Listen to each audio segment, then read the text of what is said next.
ಧಾರವಾಡದ ಮಾಜಿ ಸಭಾಪತಿ ಹಾಗೂ ಹಿರಿಯ ರಾಜಕಾರಣಿ ವೀರಣ್ಣ ಮತ್ತಿಕಟ್ಟಿ ಅವರ ಪತ್ನಿ ಶಕುಂತಲಾ ಮತ್ತಿಕಟ್ಟಿ ಅವರು ಆರೋಗ್ಯ ಸಮಸ್ಯೆಯಿಂದ ನಿಧನರಾಗಿದ್ದಾರೆ. ಅವರ ಅಗಲಿಕೆಯಿಂದ ಕುಟುಂಬಸ್ಥರು, ಬಂಧು ಬಳಗ ಹಾಗೂ ರಾಜಕೀಯ ವಲಯದಲ್ಲಿ ಶೋಕದ ವಾತಾವರಣ ನಿರ್ಮಾಣವಾಗಿದೆ. ಧಾರವಾಡದ ಮಾಜಿ ಸಭಾಪತಿ ವೀರಣ್ಣ ಮತ್ತಿಕಟ್ಟಿ ಅವರ ಧರ್ಮಪತ್ನಿ ಶಕುಂತಲಾ ಮತ್ತಿಕಟ್ಟಿ ಅವರು ಅನಾರೋಗ್ಯದಿಂದ ಇಂದು ನಿಧನರಾಗಿದ್ದಾರೆ.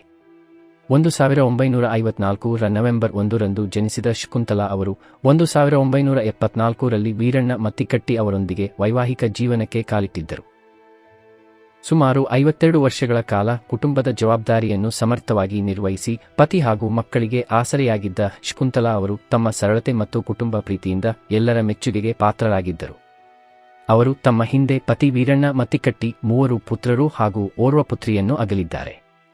ಪತ್ನಿಯ ಅಗಲಿಕೆಯಿಂದ ವೀರಣ್ಣ ಮತ್ತಿಕಟ್ಟಿ ಹಾಗೂ ಕುಟುಂಬಸ್ಥರ ಆಕ್ರಂದನ ಮುಗಿಲು ಮುಟ್ಟಿತ್ತು. ಶಕುಂತಲಾ ಮತ್ತಿಕಟ್ಟಿ ಅವರ ನಿಧನದ ಸುದ್ದಿ ತಿಳಿಯುತ್ತಿದ್ದಂತೆ ಹಲವು ಗಣ್ಯರು ಅವರ ನಿವಾಸಕ್ಕೆ ಭೇಟಿ ನೀಡಿ ವೀರಣ್ಣ ಮತ್ತಿಕಟ್ಟಿ ಹಾಗೂ ಕುಟುಂಬದ ಸದಸ್ಯರಿಗೆ ಸಾಂತ್ವನ ಹೇಳಿದರು. ಶ್ರೀಮತಿ ವೀರಣ್ಣ ಮತ್ತಿಕಟ್ಟಿ ಸಾಹೇಬರು ಅವರ ತಮ್ಮ ಇವತ್ತು ಶ್ರೀಮತಿರನ್ನು ಕಳ್ಕೊಂಡಿದ್ದಾರೆ. ಆ ದೇವರು ಅವ್ರನ್ನ 72ನೇ ವಯಸ್ಸಿನಲ್ಲಿ ಅವರು ಇವತ್ತು ಒಂದು ಒಳ್ಳೆ ಆಷಾಢ ಏಕಾದಶಿ ದಿನ, ಇಂಥ ಒಳ್ಳೆ ದಿನ ಅವರು ಸ್ವರ್ಗಕ್ಕೆ ಹೋಗಿದ್ದಾರೆ ಅನ್ನುವಂತ ರೀತಿ ಇವತ್ತು ಒಳ್ಳೆ ದಿನ ತೀರ್ಕೊಂಡಿದ್ದಾರೆ. ಅವರು ದೇವರು ಅವ್ರ ಇಡೀ ಕುಟುಂಬಕ್ಕೆ ಅವ್ರನ್ನ ಕಳ್ಕೊಂಡಿದ್ದ ಅವ್ರಿಗೆ ಶಕ್ತಿ ತುಂಬಿಕೊಡ್ಲಿ. ಅವ್ರಿಗೆ ಬರುವಂತ ದಿನದಾಗ ದೇವರೆಲ್ಲ ಅವ್ರ ಕುಟುಂಬದ ಎಲ್ಲರಿಗೂ ಒಳ್ಳೇದ್ ಮಾಡ್ಲಿ. ಇನ್ನು ಇದೆಲ್ಲ ದುಃಖವನ್ನು ಸಹಿಸಿಕೊಳ್ಳುವಂತ ಶಕ್ತಿ ಕೊಡ್ಲಿ ಅಂತ. ಮಾಜಿ ಶಾಸಕ ಚಂದ್ರಕಾಂತ ಬೆಲ್ಲದ, ನಾಗರಾಜ ಗೌರಿ, ಅನಿಲ್ ಪಾಟೀಲ, ಸದಾನಂದ ಡಂಕಣವರ ಸೇರಿದಂತೆ ಹಲವು ರಾಜಕೀಯ ಮುಖಂಡರು ಮತ್ತು ಗಣ್ಯರು ಅಂತಿಮ ದರ್ಶನ ಪಡೆದು ಕುಟುಂಬದ ದುಃಖದಲ್ಲಿ ಭಾಗಿಯಾದರು. ಇದೇ ತಾಯಿ ಮಾತೋಶ್ರೀಗಳಂತ ಶ್ರೀಮತಿ ಶಕುಂತಲಾ ವೀರಣ್ಣ ಮತ್ತಿಕಟ್ಟಿ ಅವರು ಅವರ ಅಗಲಿಕೆ ಅತ್ಯಂತ ತುಂಬಲಾದ ನಷ್ಟ. ಜೊತೆಗೆ ವೀರಣ್ಣ ಮತ್ತಿಕಟ್ಟಿ ಜೊತೆಗೆ ಏನು ಅವರು ಕಾರ್ಯಕರ್ತರು ಒಡನಾಟ, ಎಷ್ಟೊಂದು ವಿದ್ಯಾರ್ಥಿ ಕಾಂಗ್ರೆಸ್ನಿಂದ ಯುವ ಕಾಂಗ್ರೆಸ್ ಬೆಳೆದು ಬಂದಂತ ಅವರ ದಾರಿ ಉದ್ದಕ್ಕೂ ಅವರ ಬೆಂಬಲ ಬಾಳಿರ್ತಾರೆ.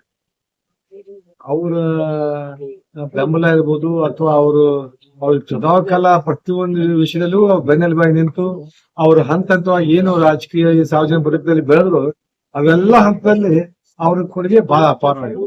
ಅದನ್ನ ನಮ್ಗೆ ಅವಾಗಿವಾಗ ವೀರಣ್ಣ ಮತ್ತಿಕಟ್ಟಿ ಸಾಹೇಬ್ ಜೊತೆಗೆ ಅವಾಗಿವಾಗ ಅವ್ರ ಜೊತೆಗೆ ಕುಶಲೋಪ ಇರ್ಬೋದು ಮಾತನಾಡ್ಬೇಕಾದ್ರೆ ಎಲ್ಲ ಹೇಳ್ತಿದ್ರು. ನನ್ನ ಮನೆಯಲ್ಲಿ ನನ್ನ ಮಾಡಿದಿ ಬಹಳ ಸಹಕಾರ ಇತ್ತು ನನಗ. ನಾವೆಲ್ಲಿ ಬೆಳಿಗ್ಗೆ ರಾತ್ರಿ ಬರೋರು ಅಥವಾ ಊರಾಗಟ್ಲೆ ನಾ ಮನೆಗೆ ಹೋಗಲ್ಲ. ನನ್ನ ಮಕ್ಕಳನ್ನ, ನನ್ನ ಮನೆಯಲ್ಲಿ ಮಕ್ಕಳ ವಿದ್ಯಾಭ್ಯಾಸ ಇರ್ಬೋದು ಅಥವಾ ನಮ್ ವ್ಯವಹಾರ ಇರ್ಬೋದು ಎಲ್ಲವನ್ನ ಬಹಳ ಚೆನ್ನಾಗಿ ನನ್ನ ಮಾಡಿದಿ ನಿಮಾಯಿಸ್ಕೊಂಡು ಹೋಗ್ತಾವ ಅಂತೇಳಿ ಪದೇ ಪದೇ ಹೇಳ್ತಿದ್ರು. ಬಹಳ ಸಂತೋಷ ಅಭಿಮಾನದಿಂದ ಹೇಳ್ತಿದ್ರು. ನಾವು ಕೂಡ ಯಾವಾಗ ಮನೆ ಬಂದಾಗ ಉಪಚಾರ, ಊಟದಿರ್ಬೋದು, ನಾಷ್ಟ ಮಾಡ್ರಿ, ಊಟ ಮಾಡ್ರಿ ಎಲ್ಲವನ್ನ ಬಹಳ ಪ್ರೀತಿಯಿಂದ ಅಕ್ಕರಿಂದ ನಮ್ ಮಕ್ಕಳ ನೀವು ಅಂತಿಕೊಂಡು ನಮ್ಗೆ ಅಷ್ಟೊಂದು ಅಕ್ಕರಿಂದ ಎಲ್ಲರೂ ಉಪಚಾರ ಮಾಡುವಂತ ಕೆಲಸ ಕಾರ್ಯಗಳು ಮಾಡ್ತಿದ್ರು. ಅಂತ ಒಬ್ಬ ಹಿರಿಯ ತಾಯಿ ಇವತ್ತು ನಮ್ಮನ್ನ ಅಲ್ಲಿದ್ದಾರೆ. ವೀರಣ್ಣ ಮತ್ತಿಕಟ್ಟಿಯವರು ಮತ್ತಿಕಟ್ಟಿ ಕುಟುಂಬಕ್ಕೆ ಅಷ್ಟ ಅಲ್ಲ, ಇಡೀ ಬಳಗಕ್ಕೆ ಅಥವಾ ನಮ್ಮ ಪಕ್ಷದ ಕಾರ್ಯಕರ್ತರಲ್ಲಿ ನಮ್ಗೆಲ್ಲ ಅತ್ಯಂತ ಅತೀವ ದುಃಖದ ಸಂಗತಿ. ಬಹುಶಃ ತುಂಬಲಾರಂತ ನಷ್ಟ. ಅದಕ್ಕ ಹಿರಿಯ ತಾಯಿ ಆತ್ಮಕ ಭಗವಂತ ಶಾಂತಿ ದಯಪಾಲಿ.